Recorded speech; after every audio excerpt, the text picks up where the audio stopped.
हनुमान जयंती के दिन रामायण वालों ने रामा नाम से एक वीडियो रिलीज करी है जो कि इंट्रोडक्शन है रणवीर कपूर का एज राम। ये वीडियो कैरेक्टर इंट्रोडक्शन के साथ साथ रामायण का वर्ल्ड कैसे होने वाला है, वो किस एस्थेटिक्स को फॉलो करेगी, इन सब चीजों से हमें इंट्रोड्यूस कराया जाता है। इसके अंदर की कुछ चीजें मुझे बहुत ज्यादा पसंद आई। कुछ को देख के तो मैं इतना ज्यादा एक्साइटेड हो चुका हूँ कि मुझे अभी पिक्चर दिखा दो मैं देख लूंगा, और कुछ चीजों को लेकर मैं अपने थॉट्स रिजर्व रखना चाहूंगा क्योंकि फिलहाल के तो मुझे वो उतने पसंद आए नहीं। इन सभी चीजों के ऊपर बात करेंगे इस वीडियो में, लेकिन उससे पहले अगर तुम लोग इस चैनल पे नए हो प्लीज सब्सक्राइब। और नमित मल्होत्रा जी, क्या कर रही है आपकी मार्केटिंग टीम? राजामौली की बना रही थी जो कि अगले साल मार्च में आने वाली है, उसकी मार्केटिंग कब से चल रही है? इतना बड़ा इवेंट हो गया, एक्टर्स के इंटरव्यू आ गए, वो लोग कुछ ना कुछ हमेशा डालते ही रहते हैं। कुछ दिनों पहले ही उनके सेट की इमेजेस आए जो कि बहुत बढ़िया लग रहे हैं। प्रियंका चोपड़ा कहीं भी इंटरव्यू देने जा रही है तो उसकी नई फिल्म को छोड़ के लोग उससे बनारसी के सवाल पूछ रहे हैं। और आपकी तरफ से जो एक लौती वीडियो रिलीज हुई थी द इंट्रोडक्शन, वो भी आज से 8 महीने पहले। तो प्लीज अपने मार्केटिंग टीम को काम पे लगाओ, हमें कुछ कुछ चीजें दो ताकि इस मूवी से रिलेटेड हाइप बनी रहे। क्योंकि कहानी तो सबको पता है, पर अगर किसी को पता ही नहीं होगा कि ऐसी मूवी होने वाली है, 4000 करोड़ कहां से रिकवर होंगे। अब टीजर की बात करें तो इट लुक्स एब्सोल्युटली एपिक। हालांकि हम लोग रामायण की कहानी तो जानते हैं, पर इस वीडियो के अंदर एक शॉट है जिसको मैं पिन पॉइंट नहीं कर पा रहा कि मूवी की कौन सी कहानी को वो रिप्रेजेंट कर रहा है। उसके बारे में थोड़ी देर में बात करेंगे, पहले शुरुआत में चलते हैं। एक एपिक वॉर सीक्वेंस से ये इंट्रोडक्शन चालू होता है जहाँ पे हमें काफी डिफरेंट तरीके क्रीचर्स देखने को मिलते हैं, जिसके अंदर एक जाइंट भी है। और अगर तुम ध्यान दोगे तो आसपास स्नो माउंटेन्स हैं। तो ये लंका वाली फाइट नहीं होने वाली। तो मुझे लगता है कि ये वो वाली फाइट होगी जिसके अंदर कैकेयी दशरथ को बचाती है, जिसकी वजह से दशरथ उनको वादा करते हैं कि उनको 3 वरदान देंगे। इन्हीं वरदानों के वजह से वो राम को 14 सालों के लिए वनवास भेज पाती हैं। ये तो हो गया कहानी का पॉइंट ऑफ व्यू। विजुअल्स की बात करें तो मुझे कुछ खास पसंद नहीं आए। ऐसा लग रहा था कि मैं कोई गेम का शॉट देख रहा हूँ, पर मुझे इस पे इतना भरोसा है कि अभी जो 8 महीने बच रहे हैं उसमें ये लोग इसको एपिक बना देंगे। इसके बाद इंट्रोडक्शन में आगे चले तो हमें राम का एक एपिक शॉट देखने को मिलता है। एपिक ये वर्ड मैं इस वीडियो में काफी बार यूज करने वाला हूं, तो प्लीज माइंड मत करना। रणवीर कपूर का ये जो शॉट है मुझे लगता है सिर्फ रिप्रेजेंटेशन के लिए डाला है, पर बढ़िया लग रहा है। उसके बाद जो शॉट आता है तो सही कह रहा हूँ, उसने मेरा माइंड ब्लो करके रख दिया। रणवीर कपूर का बैक शॉट है, वो आगे चल रहे हैं, आसपास प्रजा खड़ी है, फूल बरसा रही है। सही बताओ तो इस शॉट को लग रहा था कि बाहुबली से इस फ्रेम को उठाया है, और ये बात मैं एज अ तारीफ कह रहा हूँ। इसके बाद हमें फिर से एक क्रीचर देखने को मिलता है जो कि ठीक है, मुझे लगता है हमें आगे चल के ये पसंद आने लगेगा जब ऐसे क्रीचर से हम और ज़्यादा एक्सपोज होंगे।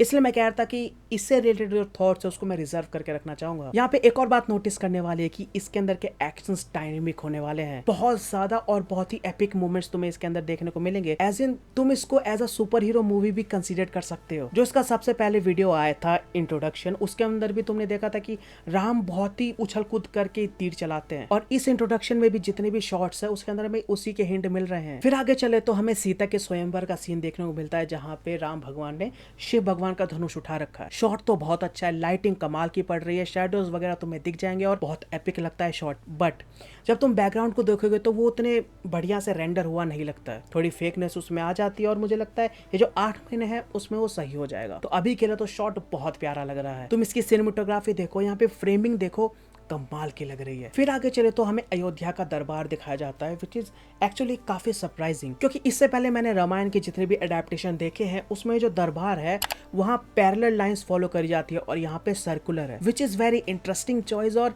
जिस तरीके से इन्होंने महल को डिजाइन किया, एस्थेटिक्स कमाल के लग रहे हैं। और जैसे जैसे वीडियो में हम आगे बढ़ेंगे तुम ध्यान देना मैं इस वर्ड को कितनी बार यूज करूंगा, और यही एक वो पॉइंट है जिसकी वजह से मैं इस फिल्म के लिए इतना ज्यादा एक्साइटेड हूँ। इस शॉट को थोड़ा और ध्यान से देखें तो हमें दिखता है दशरथ जी बैठे हुए हैं, साथ में उनकी 3 रानियां और कुछ मंत्री वगैरह बैठे हैं।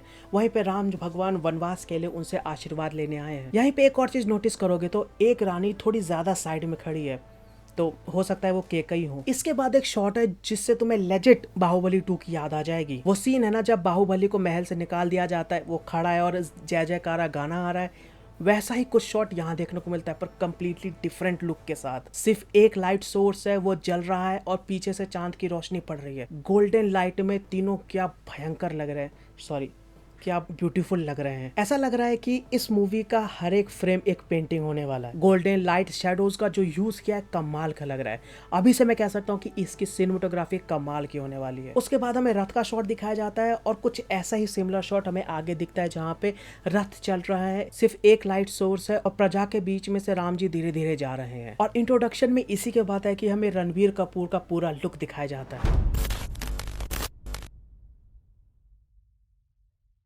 कहते हैं ना एस्थेटिक्स कितने मैटर्स करते हैं, वो इस शॉट्स से ज्यादा कोई भी एक्सप्लेन नहीं कर सकता। इन्होंने जो जो चॉइसेस लिए हैं भाई, मजा आ गया उनको देख के। इन्होंने कुछ चीजें चेंज नहीं करी भाई, उसके लिए हैट्स ऑफ। इन्होंने भगवान राम को मुकुट दे दिया, ज्वेलरीज वगैरह पहना रखी है, उन्हीं एस्थेटिक्स को फॉलो किया जिनको हम हमेशा से देखते आ रहे हैं। और सबसे बड़ी बात, जीसस नहीं बनाया। इसी शॉट में रणवीर कपूर के पीछे जो महल है, तुम उसको नोटिस करोगे तो वहां भी तुम्हें बहुत सारे डेकोरेशंस देखने को मिलेंगे। और यही जो एस्थेटिक्स वाली चीजें हैं जिसको नीतीश तिवारी फॉलो कर रहे हैं, वो मूवी को काफी यूनिक लुक देती है। और इसको एज इंडियन फिल्म भी तुम्हें कह सकते हो, क्योंकि इंडिया के जो महल वगैरह होते हैं उसमें मिनिमलिज्म होता ही नहीं है। चीजें पेंटिंग और डेकोरेशन से भरी रहती है। अब भले ही तुम किसी कैरेक्टर को देख लो या महल को, और यही चीज तुम इस इंट्रोडक्शन में बहुत बार नोटिस करोगे। आगे मैं एक दो बार और तुम्हें नोटिस करवाऊंगा। इसी शॉट के अंदर रणवीर कपूर ने अंगूठी पहन रखी है और शायद ये वही होगी जिसको हनुमान जी लेके अशोक वाटिका जाते हैं। फिर आगे एक शॉट आता है जहां हम देखे कि दशरथ रणवीर कपूर को मुकुट पहना रहे हैं। फिर हमें जमकर देखने को मिलता है जहाँ पे वही रणवीर कपूर वनवास के लिए उनसे आशीर्वाद ले रहे हैं। ये जो मुकुट पहनाने वाला सीन है, यहाँ तुम अयोध्या दरबार को और भी अच्छे से देख सकते हो। और ये फ्रेम इतना कमाल का है कि तुम बस पॉज कर लो और हर एक चीज नोटिस करो। तुम्हें फ्लोर्स पे कितने डिटेल्स मिलेंगे, जो सिंहासन वगैरह लगे हुए वहां कितने डिटेल्स हैं, वॉल पे पेंटिंग्स लगा रखी हैं, छोटे मोटे लाइट सोर्स जल रहे हैं और सिर्फ एक धूप की रोशनी आ रही है। मतलब तुम बस बैठ के डिटेल गिनते जाओ। मतलब this is how a Indian Mahal should be. फिर वीडियो में आगे चले तो हम देखते हैं भगवान राम का कैरेक्टर एक अस्थियों को विसर्जित कर रहा है। और हो सकता है कि ये दशरथ जी का हो या फिर जटायु का भी हो सकता है, पर जिस तरीके की शांति उनके चेहरे पे है, मुझे लगता है ये दशरथ जी की अस्थियां होंगी। इंट्रोडक्शन में यहाँ तक हमने भगवान राम का सॉफ्ट साइड देखा था। अब इसके बाद हमें एक फियर साइड दिखाई जाती है जहाँ पे हम वॉरियर राम को देखते हैं।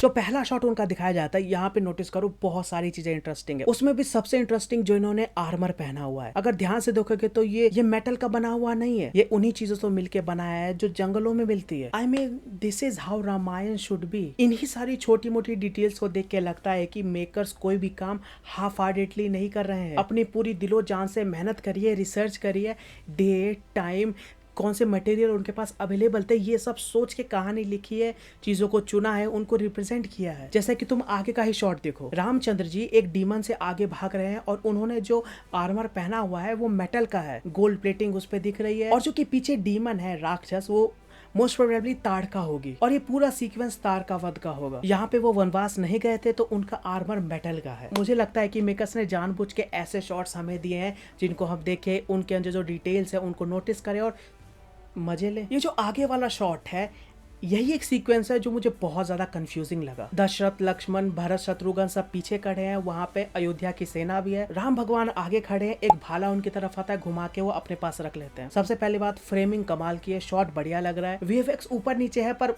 जब तक मूवी रिलीज होगी ठीक हो जाएगा। यहाँ पे ये सीन मुझे इसलिए कंफ्यूजिंग लग रहा है क्योंकि ये पूरी कहानी में कब टेक प्लेस करेगा इसको मैं पिन पॉइंट नहीं कर पा रहा। एक ख्याल मेरे मन में आया कि ये भाला है तो हो सकता है परशुराम जी ने फेंका हो, पर पहली बात तो वो सीता के स्वयंवर के वक्त आते हैं, दूसरा उस समय दशरथ वहां मौजूद नहीं होते, और तीसरा परशुराम के भाले को कोई भी ऐसे नहीं पकड़ सकता। I mean, कोई भी नहीं। सीता के स्वयंवर वाले टाइम में परशुराम और राम में लड़ाई नहीं होती क्योंकि राम भगवान अपनी वाणी से उनका दिल जीत लेते हैं, तो ऐसे लड़ाई वाला सीन तो नहीं होने वाला। तो मुझे लगता है कि किसी एक पार्ट को ये बहुत ही नई तरीके से दिखाने वाला है, which is I am excited for. फिर हमें सुनहरे हिरन यानी मारीच के वध का सीन दिखाया जाता है।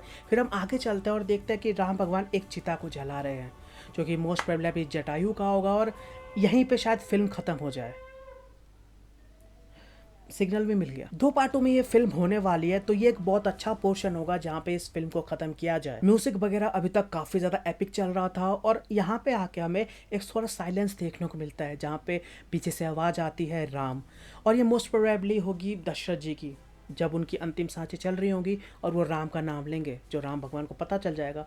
और ऐसा ही कुछ हमें इस शॉट में दिखाया जा रहा है। भाई फ्रेमिंग इतनी कमाल की करी है इन्होंने कि यहाँ भी देखो, राम भगवान सामने खड़े हैं, साइड में सीता जी, इस साइड लक्ष्मण और केवट पीछे नाव चला रहा है। I mean framings are just good man. मुझे लग रहा था कि बस यहीं पे ये वीडियो खत्म हो जाएगी, पर नहीं, आगे एक मनी शॉट भी लगा रखा है। म्यूजिक के साथ हमें रावण के कुछ शॉट्स देखने को मिलते हैं और क्या बढ़िया लग रहे हैं। पुष्पक विमान, भाई कह रहा हूँ ना, एस्थेटिक्स। पुष्पक विमान के विंग्स पे भी इतने डिजाइन देखने को मिलेंगे कि मजा आता है। मतलब कुछ भी सिंपल छोड़ा ही नहीं है। रावण का जो शॉट है वो तो ठीक ठाक था, पर उसके बाद जो पुष्पक विमान का शॉट दिखाया है, कैमरा ट्रैक करते हुए आ रहा है और रावण उसमें छोटा सा दिख रहा है, उसके पास जा रहा है, वहां पे साउंड डिजाइन क्या बढ़िया लगती है। बादलों के बीच में वो शॉट, वो फ्रेमिंग, वो VFX, वो लाइटिंग, ये मूवी कमाल की होने वाली है। मैं तो कह रहा हूँ मुझे अभी दिखा दो, पर वेट करना पड़ेगा 8 महीने। अगर यहाँ पे रामायण वालों ने भी अपने मूवी को चैप्टर्स में डिवाइड कर दिया तो भाई अलग ही मजा आ जाएगा।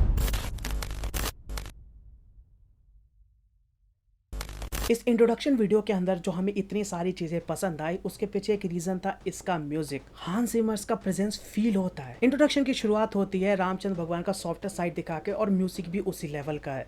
पर जैसे ही उनका वॉरियर रूप दिखाया जाता है, म्यूजिक के बीट्स सातों आसमान पे चली जाती हैं, एपिक लगती हैं। वो सिम्फनी तुम्हें फील होती है। सिर्फ म्यूजिक ही सुन के लगता है कि कोई बढ़िया चीज देख रहे हैं। मैंने एक्सपेरिमेंट किया, तुम भी करके देखना। रामा वाला जो वीडियो है इसको चला देना और आंख बंद करके सिर्फ म्यूजिक सुनना, बिना डायलॉग के वो सिचुएशन कैसी है वो तुम्हें फील हो जाएगी। तो ओवरऑल कहूँ तो रामा का वीडियो मुझे पसंद आया। मैं इस रामायण के लिए इतना ज्यादा एक्साइटेड हो चुका हूँ कि भाई मुझे दिखा दो अभी के अभी। कुछ चीजें हैं जो मुझे उतनी पसंद नहीं आई, VFX वगैरह कुछ जगह उतने पॉलिश नहीं है, पर ये सारी चीजें पता है जब तक फिल्म आएगी ये लोग इसको ठीक कर लेंगे। सिनेमेटोग्राफी इतनी बढ़िया लग रही है, लाइट और शैडोज का इतना बढ़िया यूज किया है, म्यूजिक एपिक है ही है। मतलब excitement is on another level. Film के अंदर छोटी छोटी डिटेल्स पे जो इन्होंने वर्क किया है, देख के समझ में आता है कि भाई हमारे साथ एक और स्कैम नहीं हो रहा है। डेट टाइम उनके पास क्या मटेरियल अवेलेबल थे, तुम ही सोचो। जब कोई बंदा एक मूवी के ऊपर इतने डिटेल में काम करता है तो वो बढ़िया निकलेगी क्यों नहीं। क्या बोल गया मैं, मतलब समझ गए ना क्या बोलना चाह रहा हूँ मैं। किसी ने हाफ हार्टेडली काम नहीं किया। बाकी ये थे मेरे थॉट्स, तुम्हारे क्या ओपिनियन है इसके ऊपर नीचे कमेंट्स में बताओ एंड सब्सक्राइब।